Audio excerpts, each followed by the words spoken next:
We'll get started, even though some people are just signing in. Thank you very much, everybody, for coming out on a cold night. And sorry, can't hear. Is that better?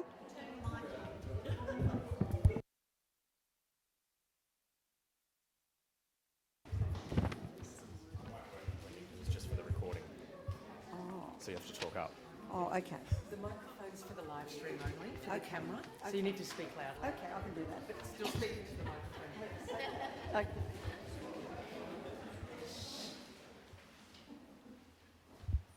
Okay, so I have to use my voice a little bit more, although this microphone's for the live stream. But thank you, everybody, for coming out again to one of the lectures. They've been very well attended, and it's great to know that people are wanting to be educated a little bit more. If there are any topics that people would like the Education Committee to investigate for upcoming lectures, please let us know, because otherwise we're not sure that we're meeting your needs. One of the other things that if people have puppy families who you think might be a little bit interested in joining Dogs Victoria, can I put in a plea that you might just sign one of your family members up to Dogs Victoria so that they get a chance to see the activities that are offered and the sports that the puppies might be involved in. Just about the next seminar after Stuart's, Ray Ferguson's going to come and give the seminar in October, which will be on managing arthritis and the older dog, but he'll also be speaking about managing puppies and making sure that they're getting the dietary needs in order to make sure that they sort of have minimal amounts of joint issues as they're growing. So really a worthwhile lecture to come and hear.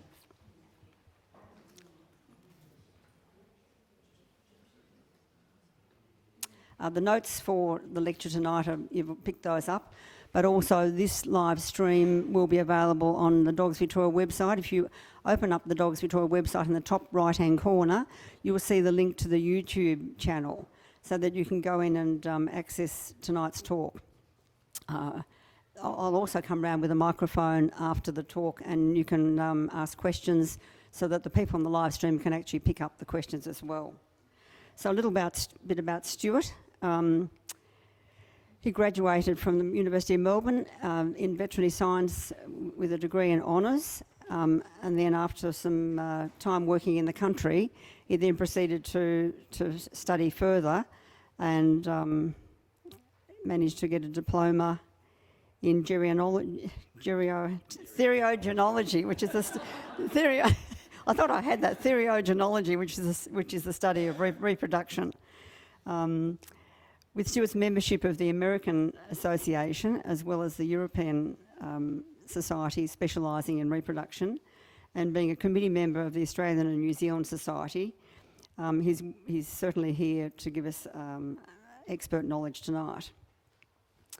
He also has an advisory role at the University of Melbourne and has extensive experience in lecturing widely and producing webinars. So we're privileged to be his audience tonight. So thank you, Stuart. I was just wondering, well educated, but then I looked at my first slide that I've got that.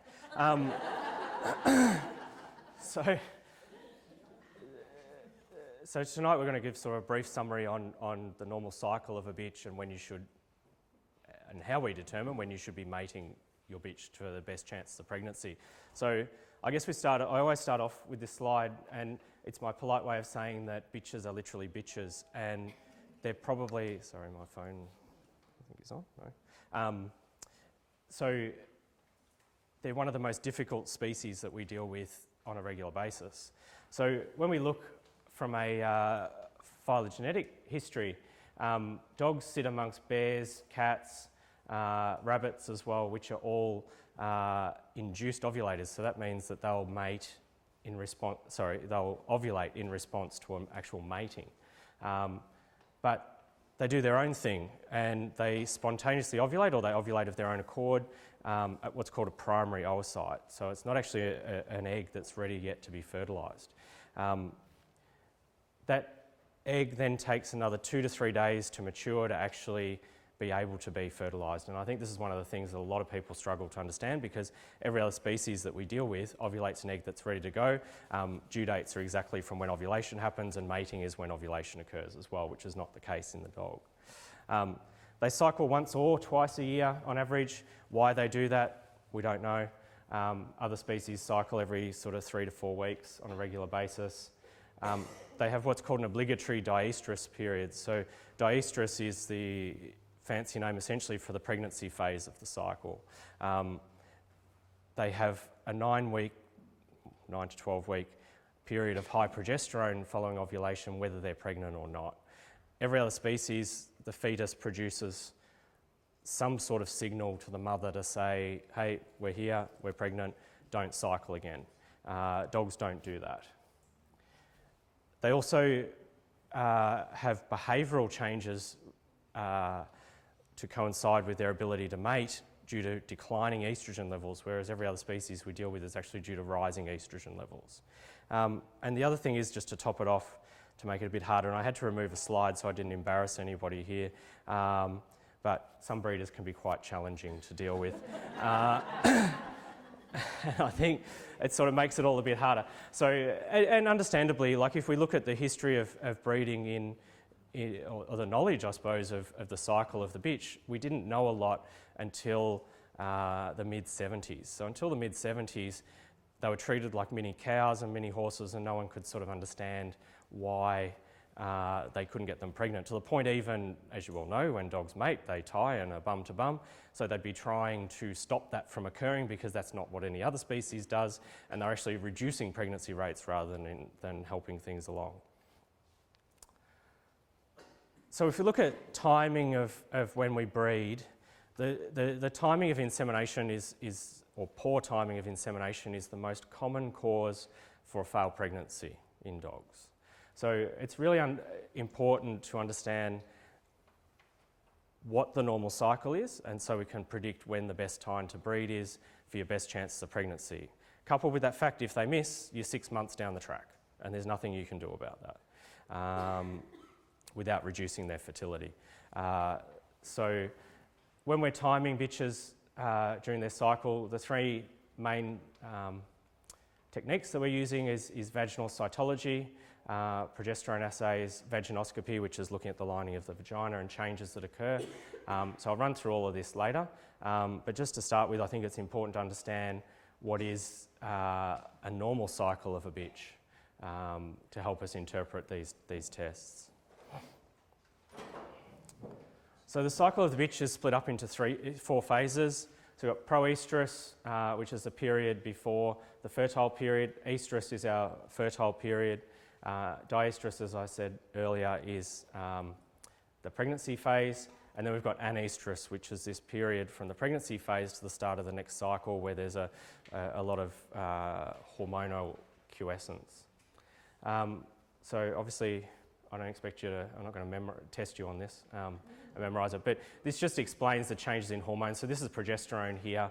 Progesterone, as you know, rises through the fertile period, continues to rise and peak at about 3 weeks of pregnancy, and then slowly drop off towards the end of the pregnancy phase. There's other hormones here. The important follicle stimulating hormone stimulates development of the eggs, and luteinizing hormone, which is another important one, which actually is what stimulates ovulation in all species. So how does it work?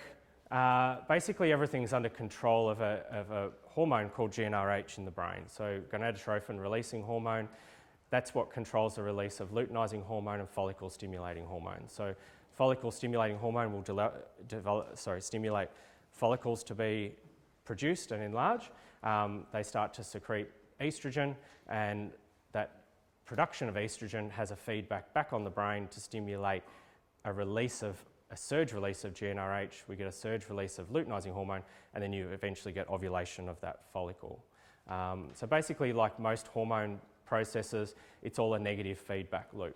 So when a bitch is out of season, they've got low progesterone, which is what actually allows this GnRH to rise and what causes it to start the whole process of follicular development and their cycle. And so this whole process is occurring during that period of quiescence, getting ready for the next cycle.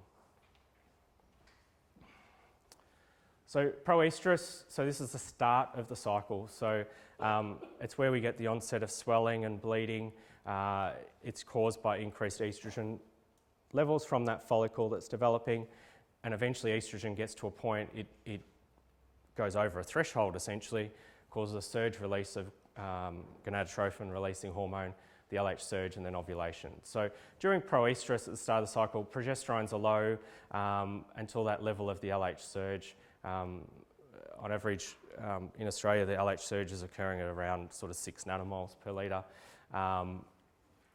And at that level, under 6, we often get fluctuations in progesterone. I know people often worry, you know, you do a progesterone today and it was 2.7, and then we do another one in 4 days and that's 2.2, you know. It's really, you're testing a very small amount of a hormone in a large pool of blood. So we don't tend to worry about little fluctuations at that level. But once you've had that LH surge and ovulation process has started, progesterone should increase by a pretty consistent ratio. So at this stage is when you're getting your bright red vaginal discharge. The bitches are not going to be, in general, receptive to mating, and the average length of this is 9 days, but you can see here it ranges from 0 to 27. So the average cycle of a bitch is sort of probably 16 to 21 days, but it can be as short as 4 days, it can be as long as 43 days.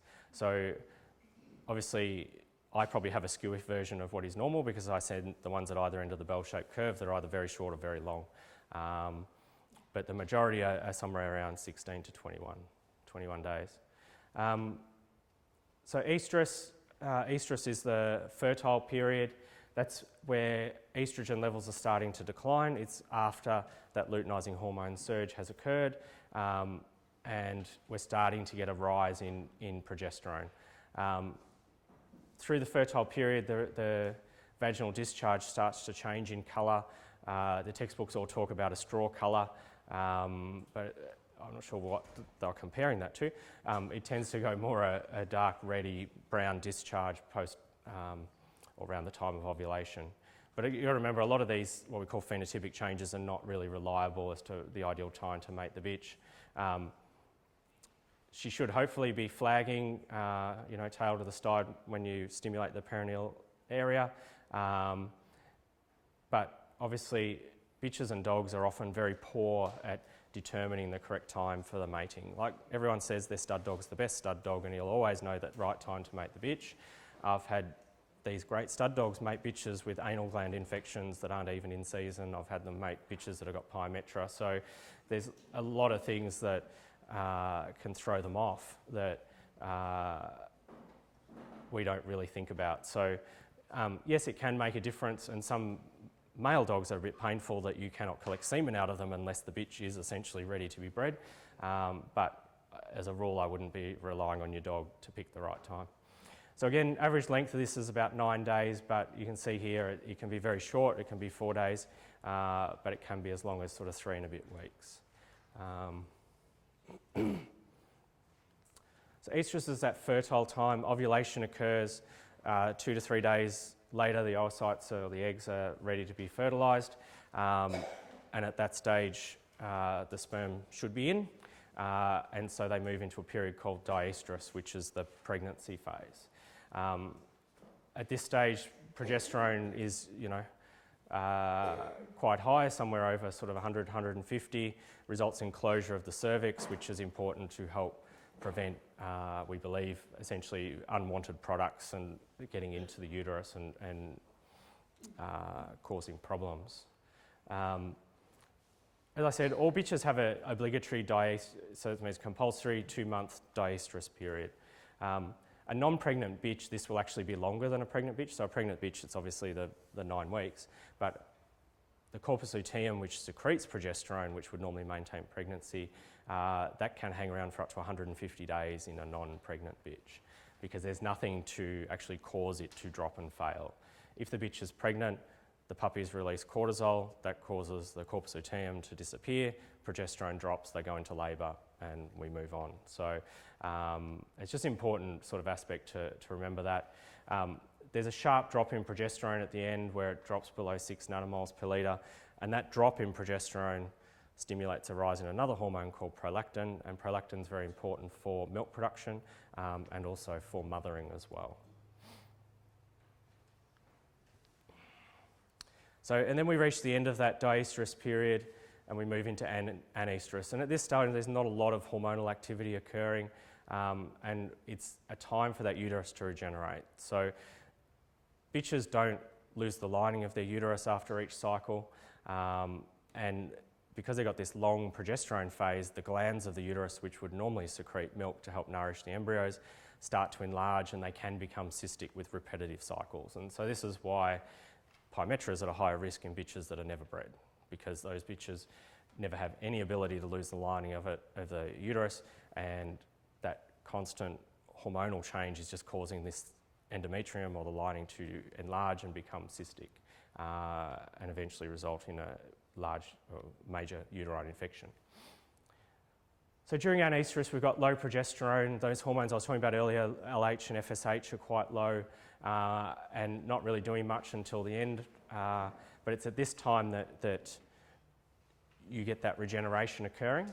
And so this is where this has to occur for around 4 months. So we want a minimum of 5.5 months in between seasons in a bitch.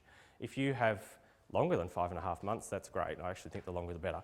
But when we have less than 5.5 months in between seasons, those bitches have a lower fertility, because in general it's due to a reduction in this anestrus period, so the uterus is having less time to actually recover before you've got another hormonal cycle starting to occur again. Towards the end of anestrus, those prolactin levels start to decline. You get a rise in LH and FSH, and then follicle development, and we're back to square one in proestrus again.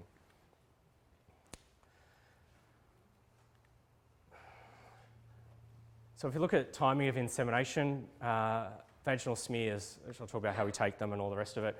Why do we do them? And just like Doreen here racing through our equine medicine, where the only treatment for everything is to shoot them. There's no horse vets here, so I'm safe. It's not for just one reason that we're doing this vaginal smear. There's a lot of emphasis placed on culture, which I'll go through shortly, but it's the most useful tool that we do. It's simple, it's easy, we can do it in-house, that helps stage what aspect of the cycle the bitch is at. I think it's a very underutilised test, and a lot of people, or a lot of vets, tend to take the smear or take the cotton bud sample from the vagina, send it off to the lab and see what bacteria are present, which is not what we should be doing. So we use a moistened cotton swab just with some water, and we want to get deep into the vagina, roll it round inside the vagina, and then we roll the cells out onto a microscope slide. So you can see here, so you got the vulva on the outside here. So the bitch has a clitoris in the little clitoral fossa here, and the vestibule. So normally during a natural mating, the penis is right in here, and the bulb of the penis is locking up at the top of what is the back part of the vagina. So this is the vagina that comes through here, right through to the actual cervix. So when we're looking at cells, we want to look at the cells that are up here in the vagina, which you can see here from this demonstration, because otherwise, if you sample this out, just this out a bit, any time of the year, basically, it will look like the bitch is in season, because these cells on the outside are a bit like our skin cells, which is what we see when they're in season. So to culture or not to culture, I think really the wrong significance is placed on this. I spoke at the Society for Theriogenology meeting in the US recently, and there was quite a lot of talks on this vaginal and uterine microbiomes, which I've seen some interesting videos come through breeder channels that people have sent me talking about all of this, but there is actually some merit in it. They're actually finding, so the uterus we used to believe was a sterile, protected environment. So except for when the bitch was in season, we thought it was completely sterile, but they've actually shown during pregnancy there are bacteria that are present inside the uterus, and it's all quite normal. it's essentially creating a normal flora, and these are multiple organs, not just the uterus and the vagina. So this is why I don't think a culture is really significant unless you had a sick bitch with a smelly discharge. Then possibly it's a significant thing to do. But what happens is if we just do a culture on a normal healthy bitch who's just in estrus, we're going to culture some bacteria. If you stick your hand on an agar plate and send it off to the lab, you are going to culture bacteria. If you didn't, you'd actually worry why not.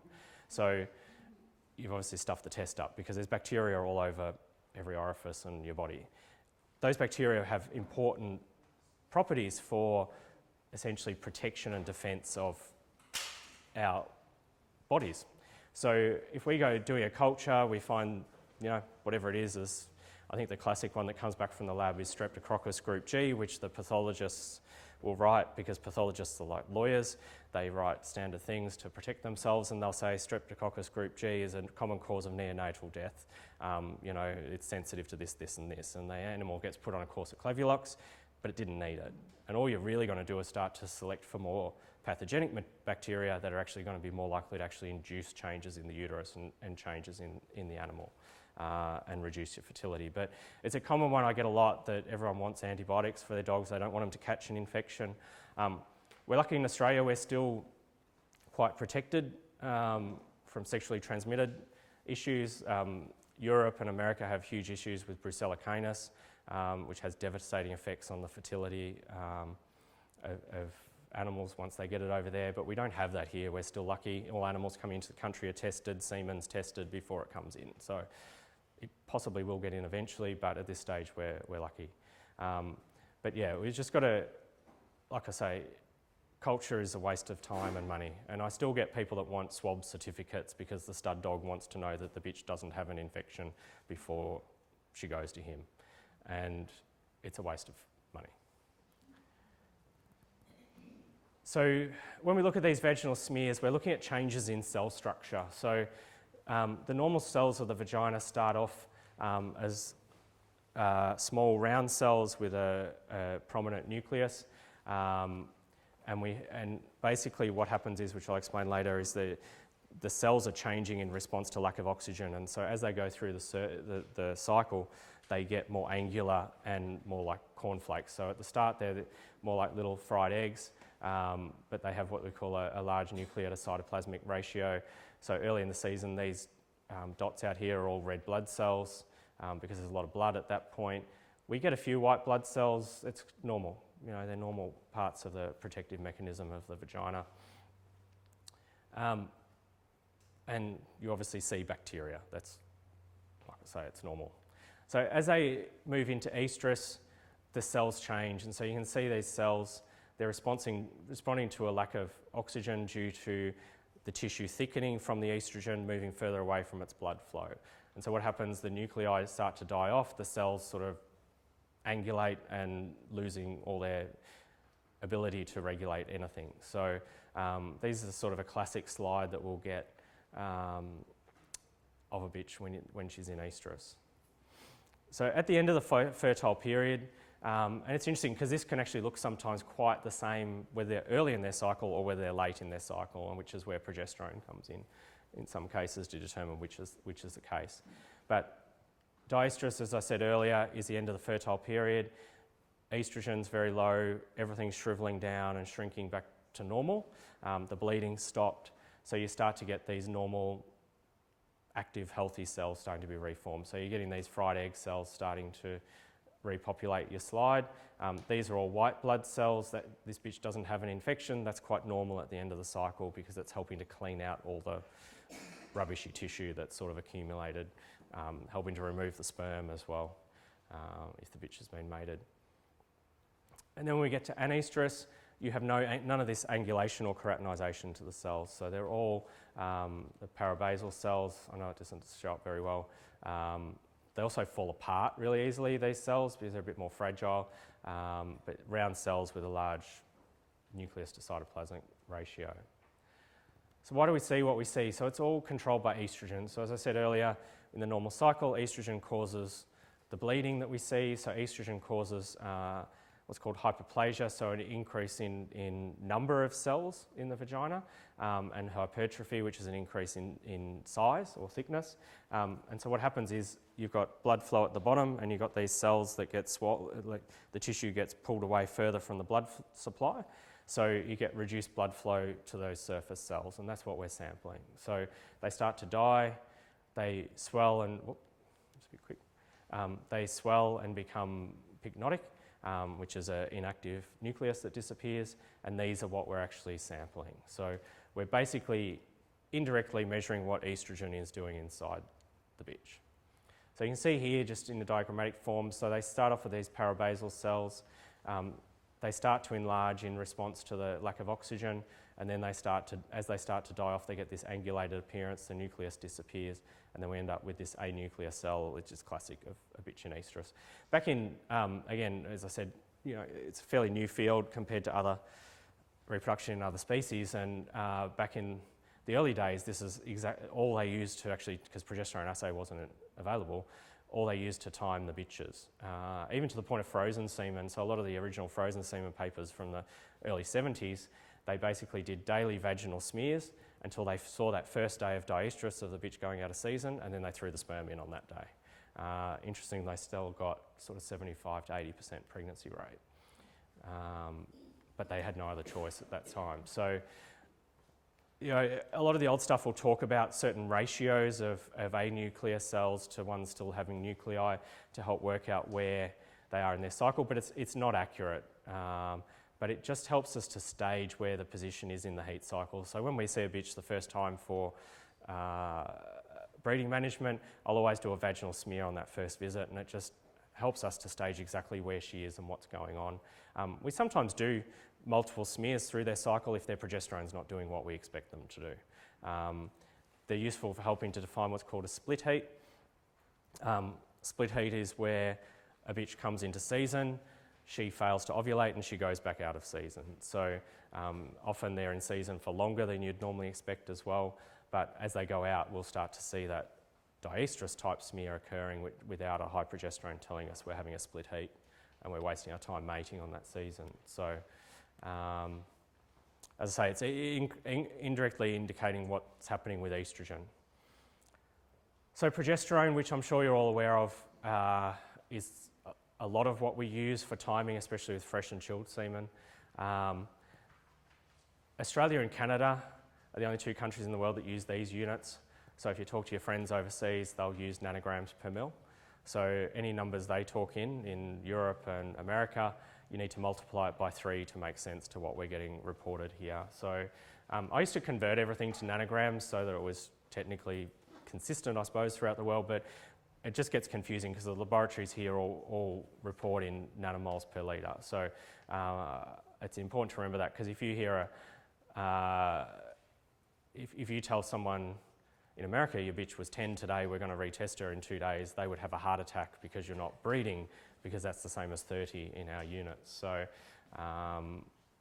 yeah, it's Australia and Canada, everywhere else is this nanogram. So, but obviously we need to be consistent with how we collect our samples. There's different ways of measuring progesterone. The most common test nowadays is what's called chemoluminescence, which we'll go through in a minute. The gold standard is radioimmunoassay, which is a radioactive isotope that's bound to a progesterone antibody, and they look for the change in radiation level, but that's not available anymore. There's more and more in-house type test kits becoming available. These ELISA test kits that you can get, which are just give you a rough idea where the progesterone is, but yeah, I wouldn't be 100% reliable on anything like that. So if we look at this, you've got to remember this test is not what we call a direct test, so it's indirectly telling us what the eggs are doing. And it's one of the things that makes it not that accurate. So, so basically what happens is you have antibodies bound to a plate. So this is progesterone that gets put into the sample. The progesterone binds to these antibodies. You put another antibody in, which has some sort of chemical reactive thing stuck to it. I'm no chemist to explain this in detail. And then you make it have a reaction and it emits light. And so that's why it's called chemoluminescence, because it creates light. And the amount of light that it produces is proportional to how many bound progesterone particles we have in the sample, and then the machine spits out a number and says there's this number that's in it. And so we get this reaction, and the machine tests that. So progesterone assays are great, and it's important for what we do, but we've got to remember it's an indirect test. So there's a lot of other things that can go wrong with the test. So you get a huge laboratory variation. Each laboratory uses a different machine. You know, it's not to say one's right and one's wrong, but consistency is something important. So you couldn't go to 3 different places and get your progesterones done and expect them to be compared to each other. So it's important to be consistent with what you're doing. Some machines are better than others. The laboratory I use, one of the reasons I like it is it's fully computerized. So the blood sample goes on a conveyor belt with a barcode on it. It disappears into the machine. The computer in it controls how much of the serum is sucked up to be put in the sample, testing well. A lot of the machines that are done in-house, and a lot of the laboratories too, it's still reliant on a person pipetting a sample out and putting it into a test well. And if you're a bit rough with those little pipettes, you're only looking at 200 microlitres, so 0.2 of a mil that you're usually taking out. If you're a bit rough with that pipette, you could end up with too much going into it. That's going to affect the result that comes out. You get air bubbles in it, that's going to affect the result that comes out the other end. So it's important to look for, I suppose, quality. These bigger laboratories, like the one we use, they shut all their machines down every morning for 3 hours to do quality control and double check that everything's running correctly. On top of that, you'll get different suppliers of those reagents that are causing the reaction. So if they change suppliers, they would have to recalibrate their machines to their previous substrates that they're using. And also you get the different machine manufacturers. So it's sort of, as I say, it's important to be consistent and understand why we worry about it. Because a lot of people say it's just a blood test, but it's not. And we're measuring hormones, they're bloody temperamental. So, so when we're collecting the samples, it's important, we ideally should do it at the same time of day. Fasting sample. If the animal's eaten before blood collection, that will actually increase the liver metabolism of progesterone. It'll artificially lower the result that's in the blood. There's different tubes. These gel tubes, so the pathology labs love these gel tubes. They have a gel in it, obviously, from the name, and you put your blood in, and when they spin it with a centrifuge, the gel goes into the middle between the serum and the red blood cells. And so that means that it's a lot easier for the auto-analyzers to handle because they're not going to accidentally hit your red blood cells. But these gels will affect the level of progesterone that's in the sample. So we use the plain tubes just to annoy the laboratory, no additive whatsoever. They have to manually spin them down and take the serum off, so it's a bit of bad luck for them. You need to spin the sample if it's not going to be analysed within the first 4 hours. So there's really conflicting data out there, I suppose, but certainly the most consistent is that leaving the sample for too long with the red cells mixed with the progesterone, because progesterone will be in the actual serum, the progesterone will bind to the red blood cells and artificially lower your progesterone result that you get. So not in every sample, I get some that they're right, but some of them I'm expecting a 30 today and it was 5. You know, and it can really throw out what you're planning on doing with the analysis. So if they're not going to be tested within 4 hours, then they should be centrifuged. You remove the serum and you put that serum in another plain tube with no additive, and at that point it's stable for quite some time. You can freeze it and it's stable for a long time as well. So, but once it's away from those red blood cells, it's pretty stable. It's also important not to chill the sample. If the blood's collected and it's thrown straight in the fridge, that will actually lower the progesterone level in the sample as well. So we have our couriers trained to keep them separate to their normal bloods because they always, straight in the car, everything goes into a chill box to protect it to go back to the lab. So if you look at results of progesterone, the LH surge, which is what stimulates ovulation, occurs at an average of about 6 nanomoles per litre or 2 nanograms per mil in the overseas system. Ovulation is going to be somewhere around 15 to 25, but ovulation is not confirmed until you get a progesterone over 30. And this is something that often people fail to do. I understand it gets expensive.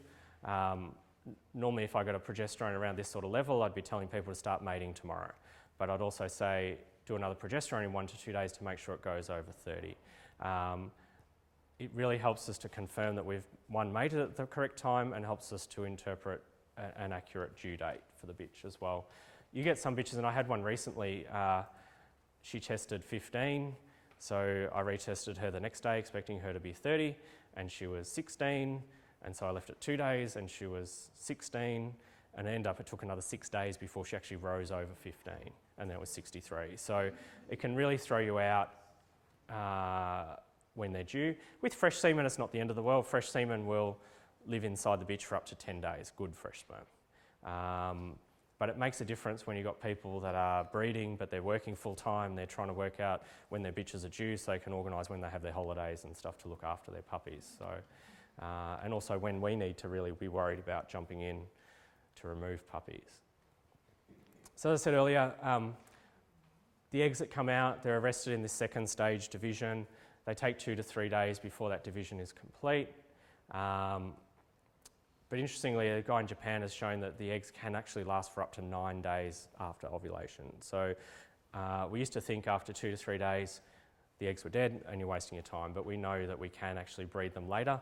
But then it comes back to staging their cycle, because if you do put sperm into a bitch too far into diestrus, you can actually cause a pyometra by irritating the uterus. But they're all different, and that's where the next stuff I'll talk about with timing helps us to work out where they are is important.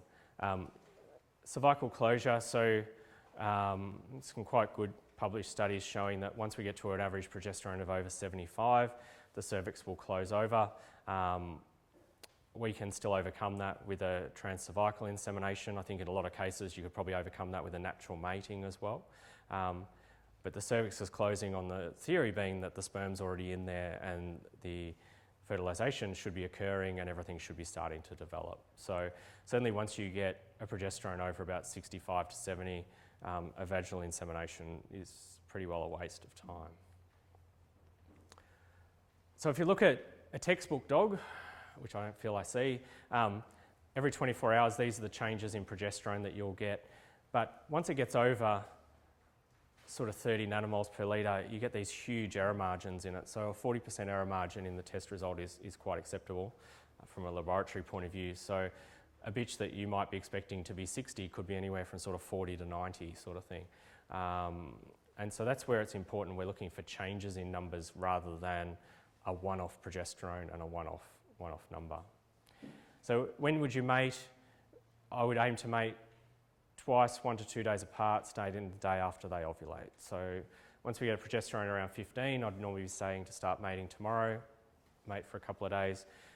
Honestly, 1 20-minute tie is all you need, but we usually do 2 to cover ourselves. After that, it's just trying to allow the male to have a bit of fun, I think, which they say that dogs don't do it for fun. So. And so then the third technique we use for working out when to mate the bitches is vaginoscopy. So this is where we're looking at the lining of the vagina, and this is another indirect test for telling us what estrogen is doing. This is important for frozen semen. I sometimes use it for fresh and chilled to help confirm where I think the bitch is, but especially frozen semen, it's really important. It basically confirms what the progesterone and the vaginal smears are telling us. And we're looking at, if you remember back to that picture earlier with the cotton bud, we're looking at that outer part of the vagina, and we're looking for changes. So, and we need to do it slowly. Like technically, I think I could do the whole thing off just this now and time a bitch if we did it on a regular basis, but I don't tend to do my vaginoscopy until it's getting close to the point the bitches are going to be bred, because they don't mind you popping the scope in at that point. Because this endoscope's probably, it's about 25 centimetres long, and I think it's 11 or 13 millimetres diameter, so smaller than the dog's penis in most cases. So vaginoscopy, again, we're looking at changes with estrogen levels. So same as before, the estrogen causes the vagina to become edematous or swollen. After ovulation, the estrogen starts to drop and the vagina starts to shrink. And so that we're looking for this change called crenulation. So we get these, I've got a video of it in a sec. We get these primary folds and secondary folds developing, and the crenulation really looks like a cobblestone appearance to the lining of the vagina. It's actually quite interesting when you look at it, how much this organ changes through a bitch's cycle. It's quite amazing. It's confirming when ovulation occurs, and also it indicates there's a fertile period of about 3 days. It's telling us when the eggs are actually within that fertile period. So, you know, I suppose the trick with frozen semen we're looking for is we want low estrogen and high progesterone. I don't really care how high my progesterone is, and I don't really care how low the estrogen is, but I need to have those two things because estrogen's toxic to sperm. So what does it look like? So this is a bitch that's in proestrus. You've got these, you can see the red bloody discharge. It's quite swollen looking tissue there. And then this is a video I did of a bitch in estrus. You've got to bear with it. So we blow it up with air so we can see what's going on. And so you can see this girl was almost ready to be bred at this point. We've got these deep primary folds running away from us and little creases coming across from side to side. So she's what I call starting to crenulate. When the vets are doing this technique, you've got to be careful because you can, I'm pretty sure I've got it in the video, you can actually put in too much air and it flattens everything right out and it really throws what you're doing. It doesn't show as nicely as that little scope I was using. This is a scope I use for the transcervical inseminations. But yeah, that's what we're looking for as you could compare to that video, that photo, sorry, before. You've got that cobblestone appearance to the lining of the vagina. I think I do. Yeah, so you can see now it's getting a lot flatter. That's me moving around trying to clean it. So see how you're flattening it right out and you're getting rid of that cobblestone appearance. So it's a technique I suppose you learn by practice and a visual assessment. It's actually hard to teach someone. You just got to do lots of them and get comfortable with what you're seeing. And some bitches are easier than others with it.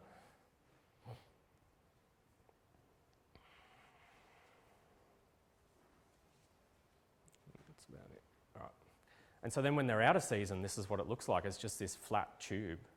There's no folds whatsoever within it. So like I say, it's quite amazing how much that actually changes, and it's a really good way of, as I say, helping to assess what's going on.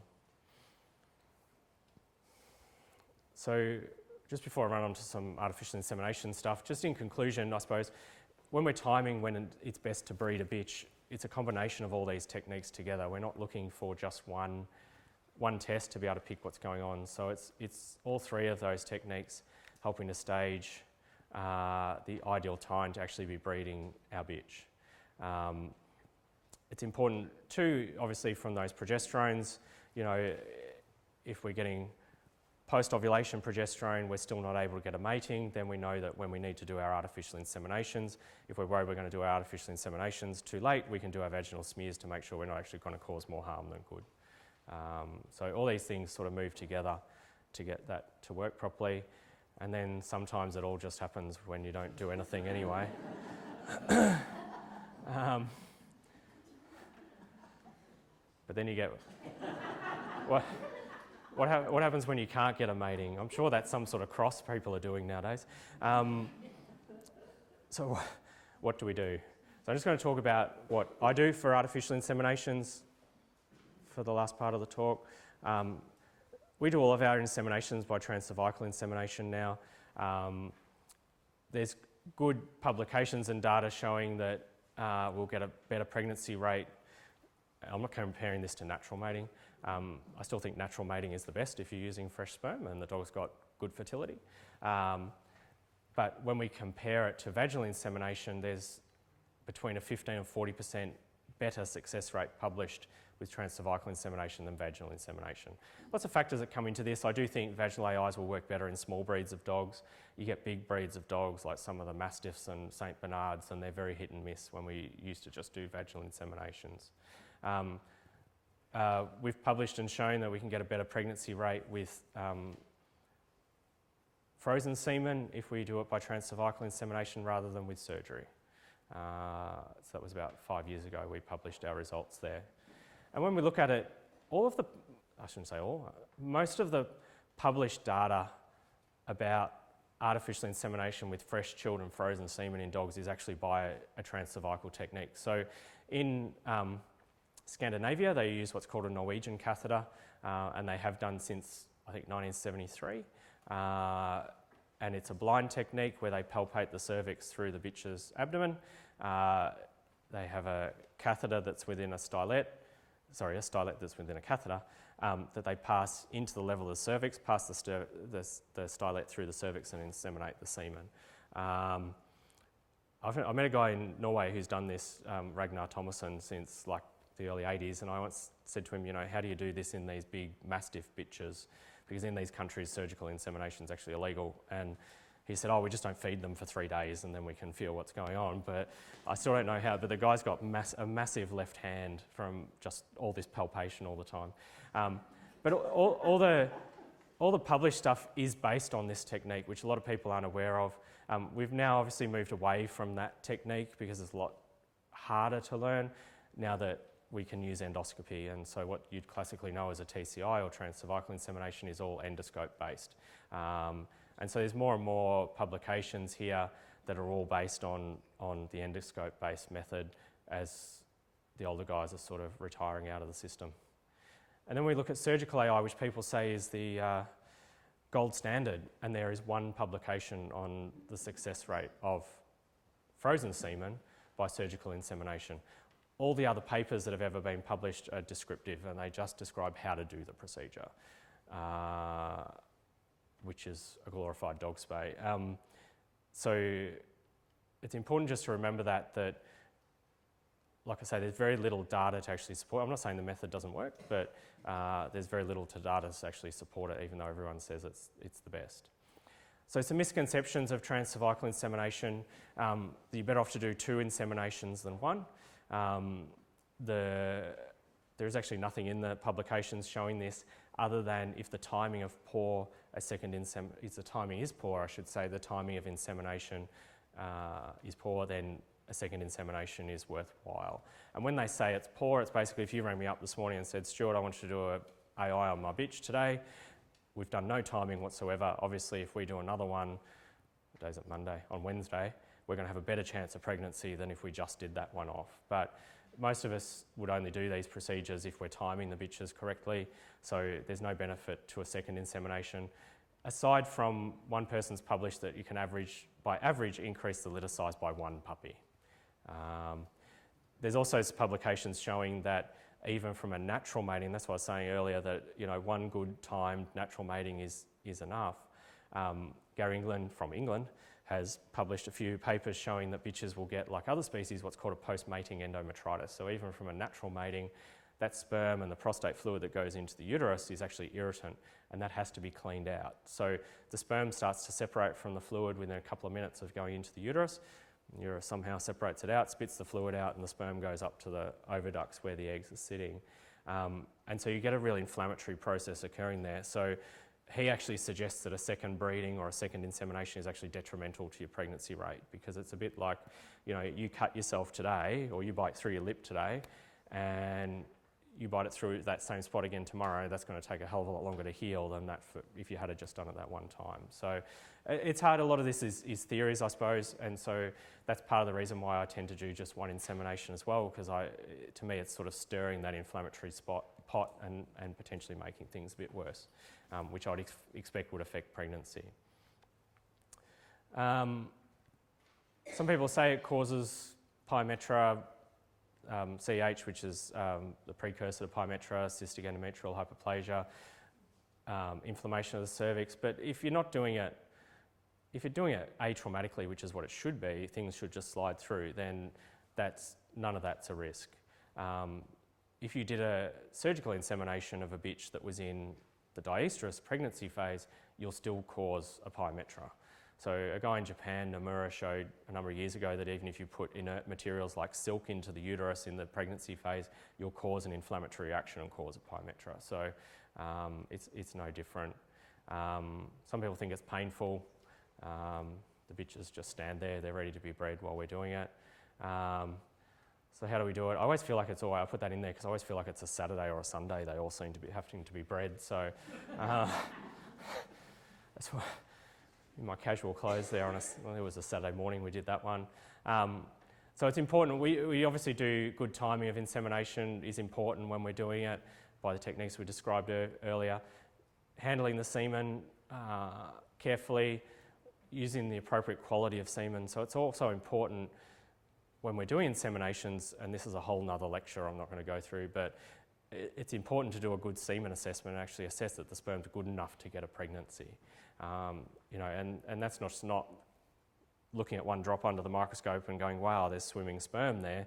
Are they good swimming sperm that are there that's got a good chance of pregnancy?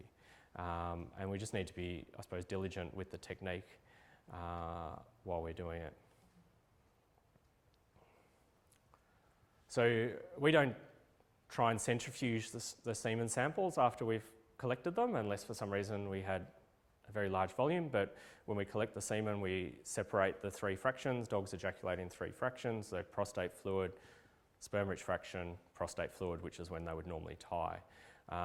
We separate them and often get that, the sperm-rich fraction is only 1 ml to 1.5 ml, and often get people almost disappointed. They're like, oh, last time he was collected, he gave 15 mils. Well, that's because it's all mixed in with the prostate fluid. But when we look at how the dog ejaculates, the sperm comes out first and then you get prostate fluid coming afterwards. So, and they're different pHs, they're different viscosity of fluid, and so we believe that prostate fluid is helping to push that sperm up into the oviduct where the eggs are sitting. So that's why we do it separately.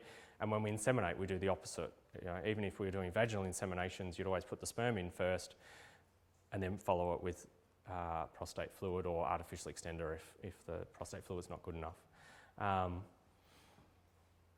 So we continue to inseminate until what we feel is, excuse me, the uterus is full, and we put in much larger volumes than what would happen in a surgical insemination. Interestingly, I think because the bitch is awake during the procedure, the uterus sort of allows to take up a larger volume of fluid, whereas when they're asleep, I've tried before when we used to do surgical AIs, and it's really hard to get large volumes in there.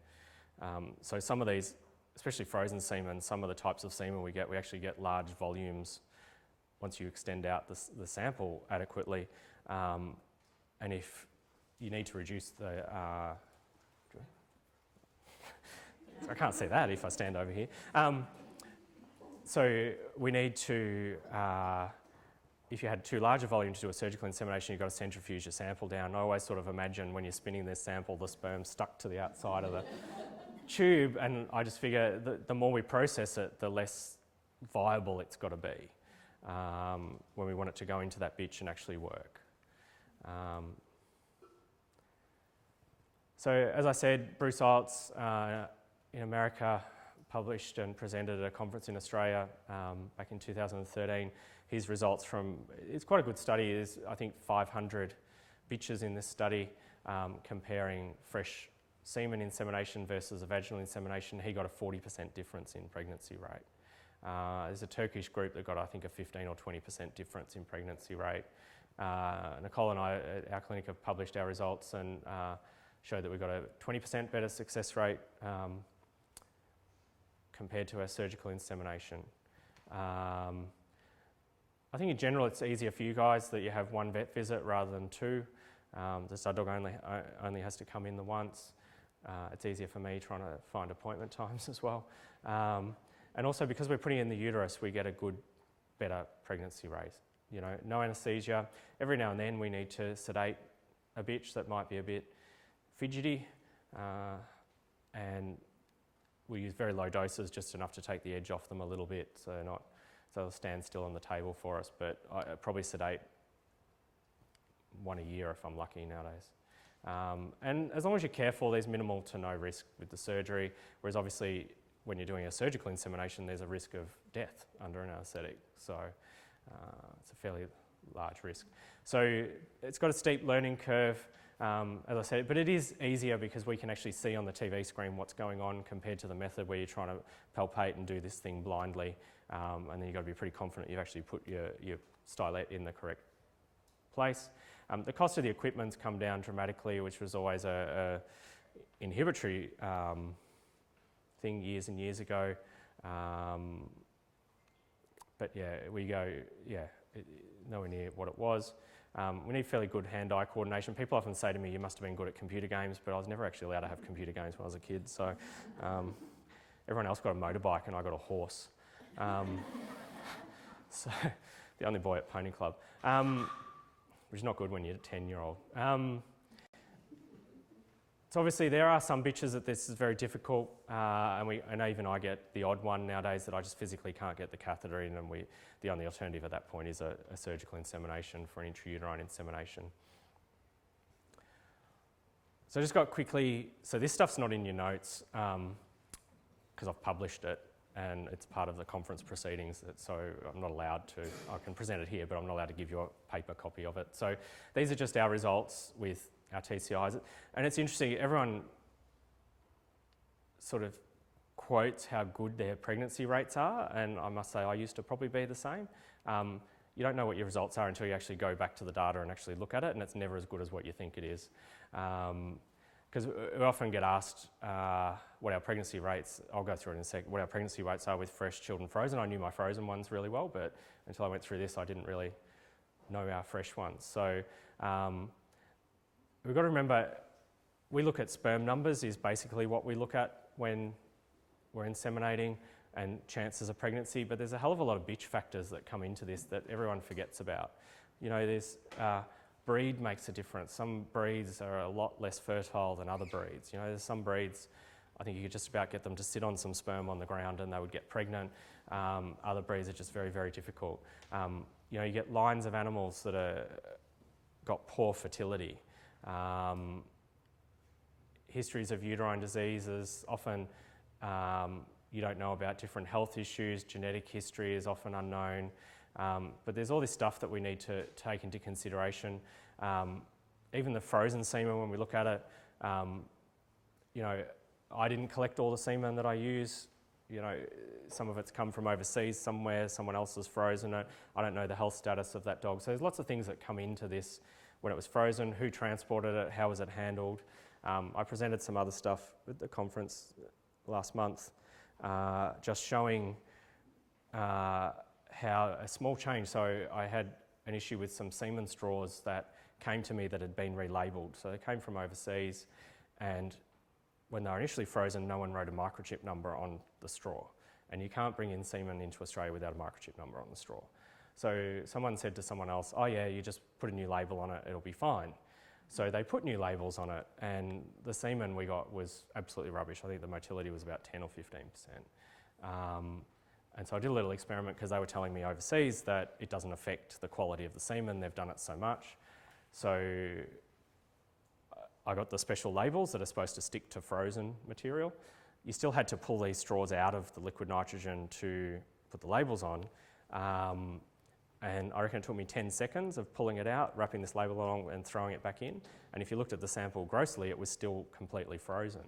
And I'd originally cut each straw in half, so I had half a straw I relabeled, half a straw I didn't, and I compared the post-thaw motility of each half of the straw, and we got a 40% difference on, I think it was, on average, difference in motility rate, which is going to be correlated to fertility rate as well. But if you looked at these straws, they just looked normally frozen. Because you've got to remember, frozen semen stored at minus 196 degrees. All you've got to do is hold it out for 15 seconds and it might get to minus 100 degrees.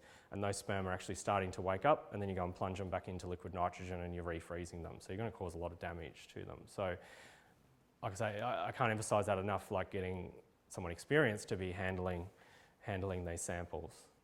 Especially dog sperm, I think it's a lot less, what do you call it? Yeah, I think cows, horses is not very good. Horses die because the wind changes direction. I think their sperm's the same. So cow stuff's pretty tough. And so it's all these things that we can't control. So in 15 years of doing this procedure with fresh and chilled semen, where is it? So fresh semen, we've got an average pregnancy rate of 86%.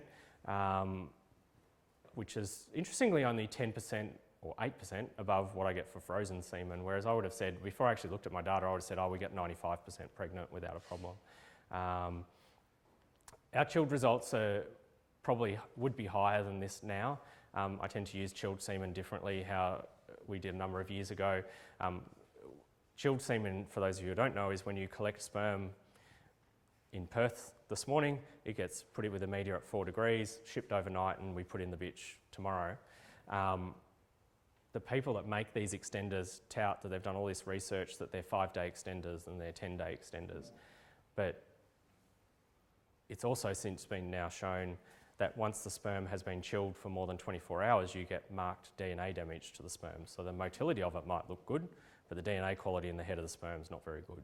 So I used to have too much faith in the manufacturers, so we'd often be inseminating 2 to 3 days after the semen was collected, whereas now I'll always have the sperm collected the day before I want to inseminate, which improves our pregnancy rate quite a lot from that.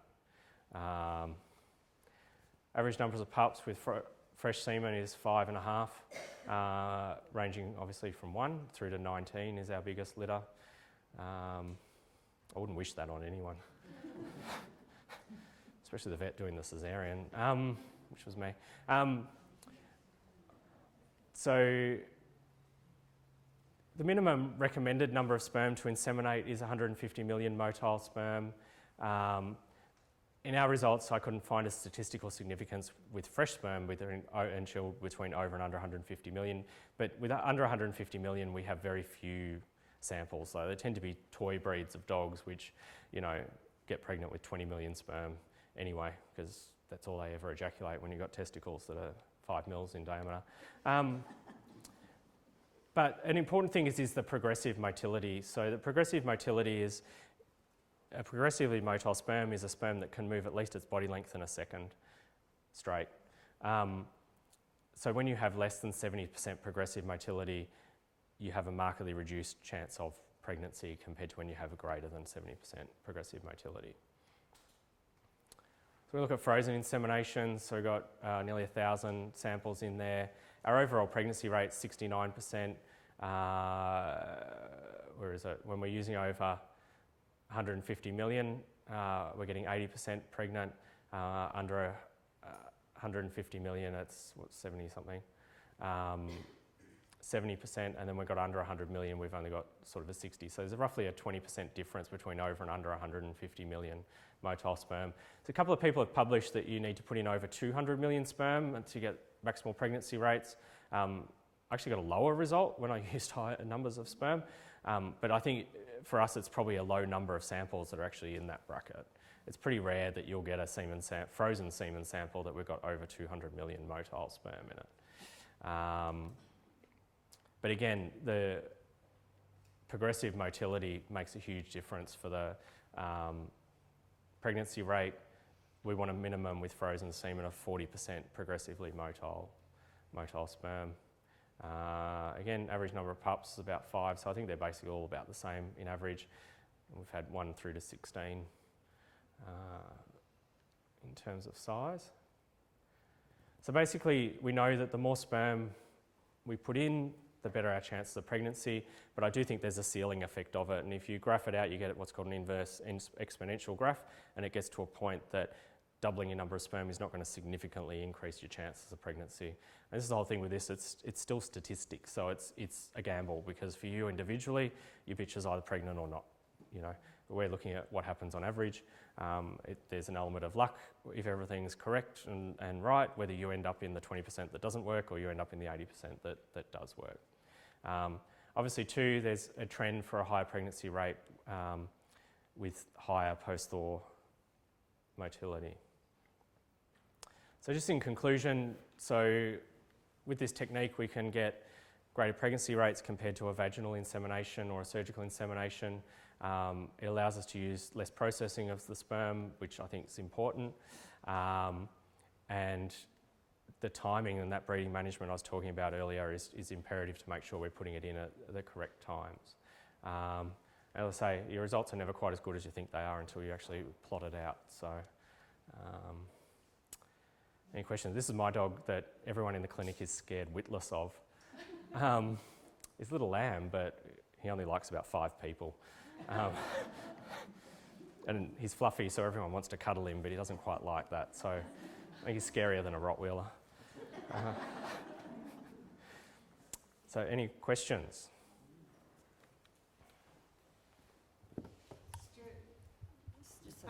Yes, could I ask you about the drug? I think it's cabergoline. Mm-hmm. Can you tell me what it's used for, and do you recommend it?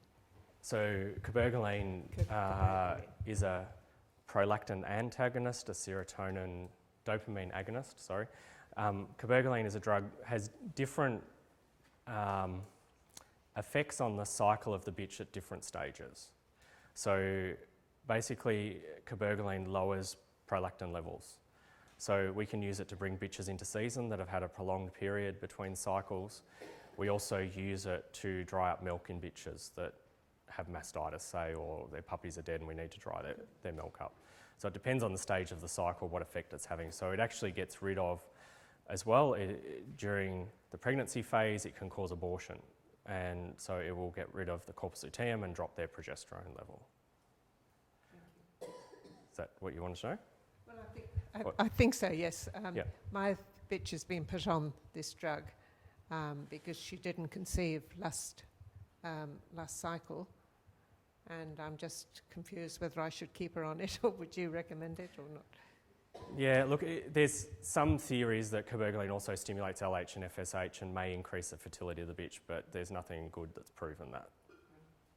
So I personally only use it for drying milk up, bringing bitches into season. Bitches with uterine issues, I want to short cycle them. It's my only use. Yeah. Thank you. That's all right. Hi, Stuart.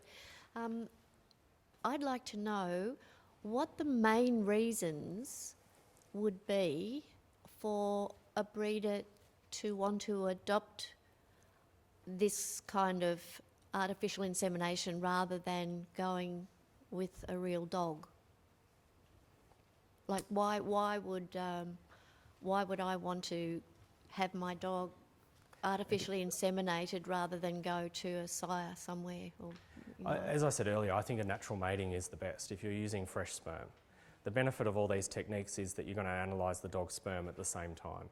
So you could get a dog's semen assessed 2 months before you want to breed him, but that doesn't mean at the time you breed him, his sperm is still good. Right, so sperm changes a lot. With a real alive mating? Yes. Yeah. Okay. But the mainstay of why we're doing these procedures is frozen semen, chilled semen, and also you just can't get that mating when you're supposed to. So you've timed the bitch and you know you need to be breeding her over the next couple of days and you just can't get a pregnancy. So what do? The UK, it's illegal. So I don't know what they do, it's just bad luck. So, you know, you've got this whole issue of these bitches only cycling every 6 months. So do you just forget about this cycle and don't breed her, or do you do an artificial insemination? Okay, yeah. Thank you. That's all right.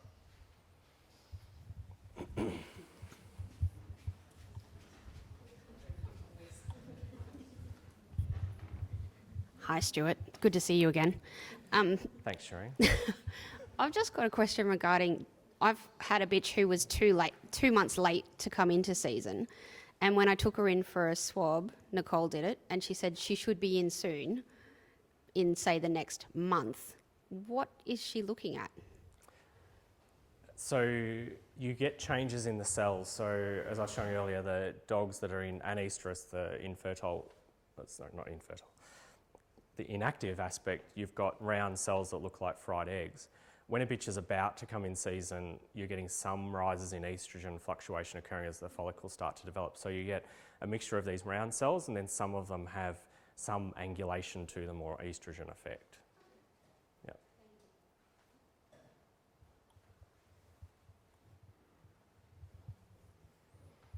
Stuart, I'm just wondering, when you say that with the canine bitches, because they don't shed their lining of their uterus like over years, so do any of the cells absorb, or do they just keep building up?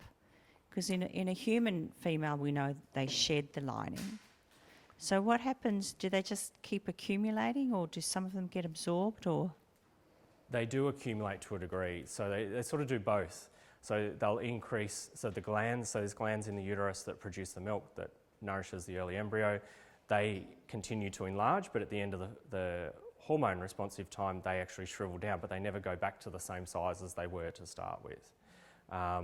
They do. I shouldn't say they never slough the lining of their uterus. They do, to a degree, slough the lining of their uterus when they have a litter. And so that's why pyometra is much more common in bitches that 6+ years old that have never been bred before. We do see it in younger dogs, but it tends to be in older dogs. And so that's why, from a fertility aspect, we'd normally recommend to breed the bitch young. Even if you don't breed for another 2 or 3 years after that, it's going to be a healthier uterus at 5 or 6 than if you just left her till 5 or 6. Yeah.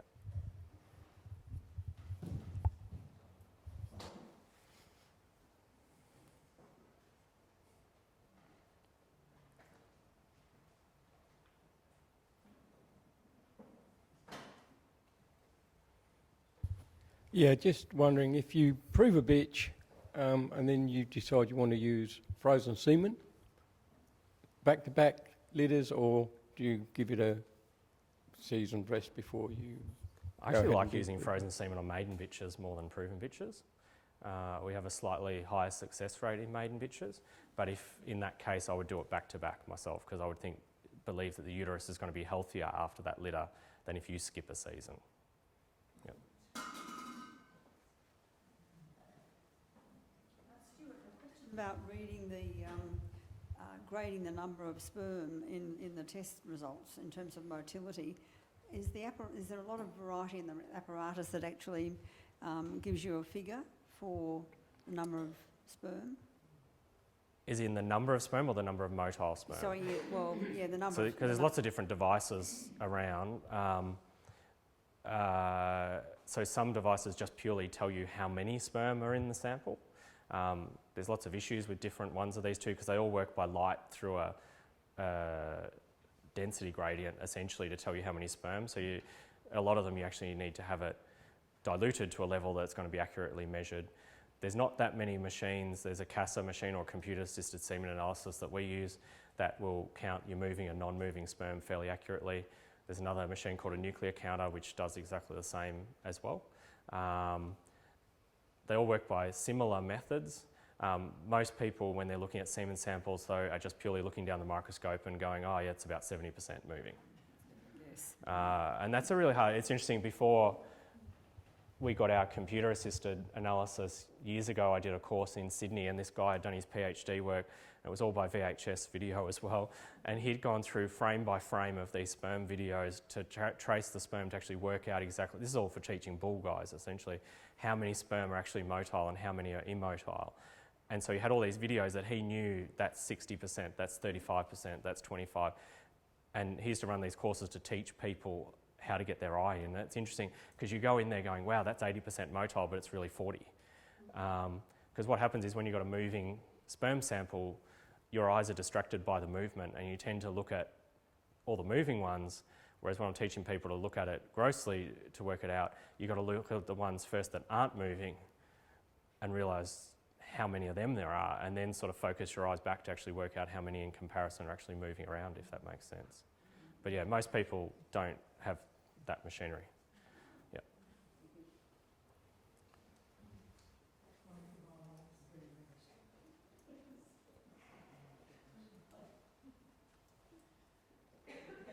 From one of our live streamers, they're saying, what contributes to absorption of fetuses?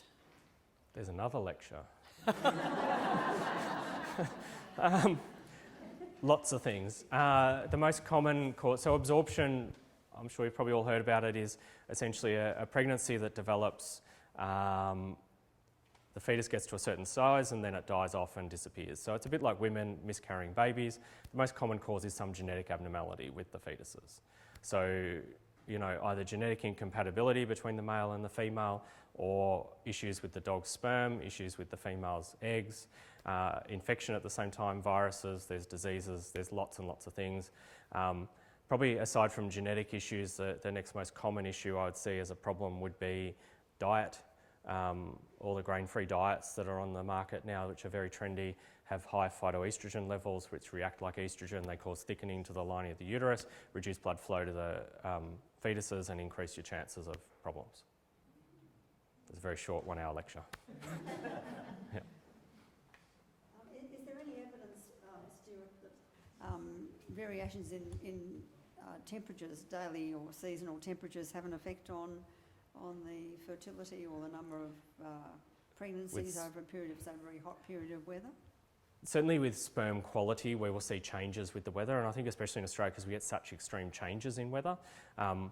It's interesting, when you get the first change in the weather, so you get to sort of November, December, when you start getting some really hot days coming through, the sperm quality in dogs will drop dramatically because of that increased temperature. Obviously the testicles are outside the body, they should be at a lower body temperature for ideal sperm development. But if you have consistently hot weather, it's almost like the body adjusts for it and it learns to cope with it. So, but in terms of best semen samples, I do think you get them in the cooler months of the year. Yeah. This is a really silly question.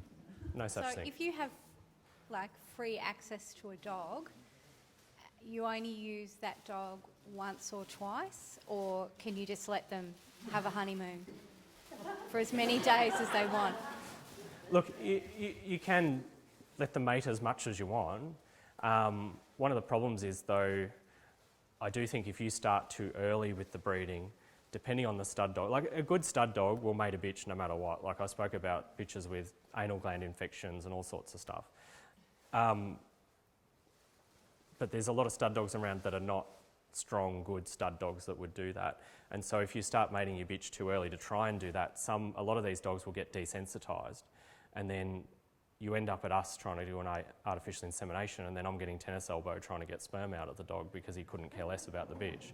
So yes, a good stud dog, yeah, that would be fine. And getting the bitch pregnant overall is not difficult. If you mated a bitch every second day for 10 days, she would get pregnant.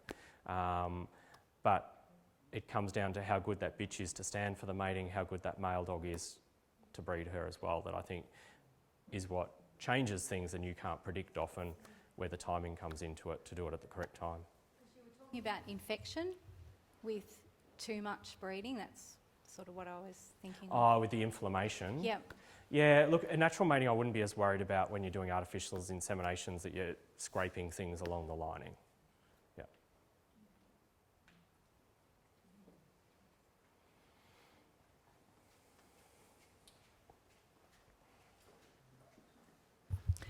If the Department of Animal Welfare asked you to write regulations that had the welfare of the bitches uppermost, what would it say about breeding ages, and what would it say about when you breed them? That's a loaded question, thanks Sylvia. Not the ages that you guys have come up with, I must say. Like, we're always taught third season or 18 months. You know, there's a lot of large breeds that we deal with that have poor fertility, that cannot be bred until they're 2, which I think is myself crazy. And I don't think, it certainly breed differences, but the younger the bitch is bred, I think the better myself. Like, I would want her mature, so I'd want her at least over 12 months of age. But I think you're better off to have a litter in an 18-month-old bitch than trying in a 3-year-old maiden bitch, which is often what happens. The 2-year-old ones, especially in these large breed dogs, are almost a bit too late when you're starting, and they've often only fertile to their 5. It really limits what you can do. But then you get your little breeds like Jack Russells that can breed till they're 10 without a problem. So sometimes. But yeah, so I do think there should be some sort of minimum ages. Certainly I wouldn't want something under 12 months of age, because you can't do most of your health testing under 12 months. Even in a male dog, I don't think you really should be using a male dog under 12 months. For that reason, yeah. And I think before you alluded to the timing in between matings, that you would go from one season to the next, whereas I think that's not actually supposed to be within the rules. As in back to back? But yeah, yeah. So you're allowed to have, so the Victorian legislation is the same as the Dogs Victoria stuff, that you can have no more than 2 litters within an 18-month period. So you can do a back-to-back breeding. What if they have 6 months apart? That's fine, as long as you then skip the next one, so you don't have 3 within an 18-month period. Okay. Yeah, without a veterinary certificate.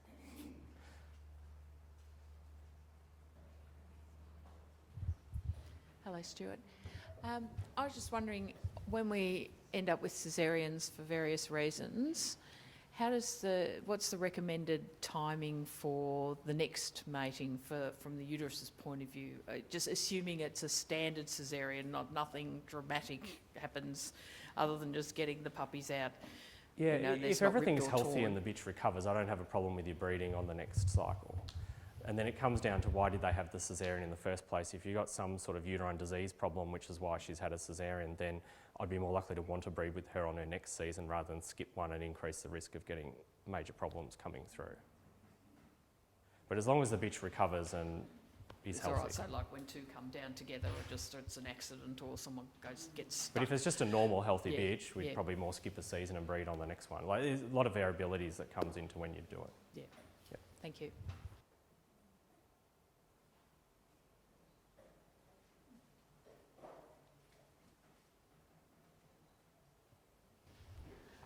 Stuart, is there any truth in the theory that if you've got a dog that's not used very much, that to actually collect him and throw the sperm away and then use him on a second time? Yeah, it's a common question I get asked with that, to have a clean out. Yeah. Personally, I don't think it's necessary in most cases in dogs. No. I've seen many a sample that people want to come in and they want to do a semen freeze. So they come in this week to get the dog cleaned out. So that next week we've got a better sample. And I've been caught so many times that the clean out one was fantastic and the one next week is rubbish. So, So there's no I don't think truth it's in it. necessary. But you can also over collect a dog as well. So Yeah. I've come across a number of people that collect their own dogs on a regular basis. And so if you collect your dogs too regularly, you'll actually reduce their sperm output. Right. It's just a dog that's not used very much. But the sperm, if the testicles and the epididymis is functioning correctly, Yeah. the old sperm is constantly getting thrown through. So the only time that actually does make a difference is a specific defect in the sperm called a detached head. But they're dogs that have an epididymal dysfunction, which is where the sperm's stored, and it's not flowing the sperm through all the time. So the sperms sit there stagnant and the heads fall off the tails. All right. Those dogs, if you collect them regularly, you'll actually get rid of that problem because you're forcing the sperm through. But as a general rule, I wouldn't be bothered. No. Okay, thank you.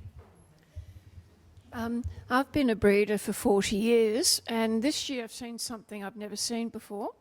Two of my bitches, one was just turning 2 and we were going to mate her for the first time, and she came into season and she had no bleeding at all. At about the right time, the vulva was swollen, the dog was interested, but just no bleeding, full stop. So she seemed to have a normal season with no bleeding. Is that common or just very unusual? I think it's common, but I think it's all the weird ones. So it's what's called a silent season. It's not uncommon, and those bitches are just as fertile on that cycle. And so that's where your bloods and your vaginal cytology comes into staging it. It's really just an underreaction to the estrogen to a degree. And you can get the opposite, an overreaction to estrogen, where they get a vaginal hyperplasia with a big lump that hangs out the back of the vulva. So there's a reasonable chance that she would perhaps do it normally next time? I usually find bitches that have silent seasons tend to do it every time. Do it every time, okay. Yeah. Interesting, thank you.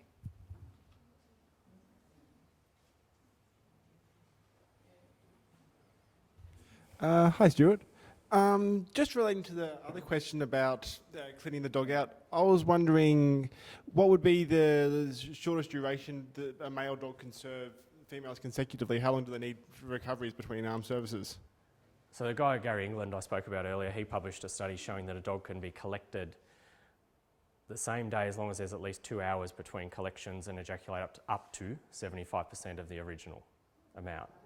But as a general rule, we'd leave it at a day. They're not rabbits that can do it 18 times an hour. Rams that'll cover 50 ewes in a night, you know. Dogs aren't quite as good. Has there been any studies done on dogs that are used often as at stud compared with dogs that are used infrequently? So one every, twice a year compared with one that's being used every month or 2 months. Because I understand in humans there seems to be a higher fertility in males that have more regular intercourse. Yeah. Human fertility is terrible. I did read it, so, and it seemed to make what I sense would to call me. a bad semen sample in humans, they'd say is fantastic. So, not to my knowledge in dogs, there's no studies like that, no.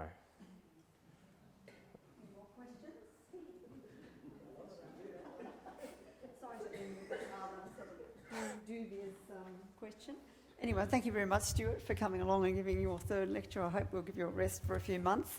But I'm sure everybody's found it really interesting, and it's great when you're actually here in person because it has much better impact, and you can recall what was, what was said, and then you can read the notes. So thank you very much indeed for coming along again. No worries. Thanks, Wendy. Thank you.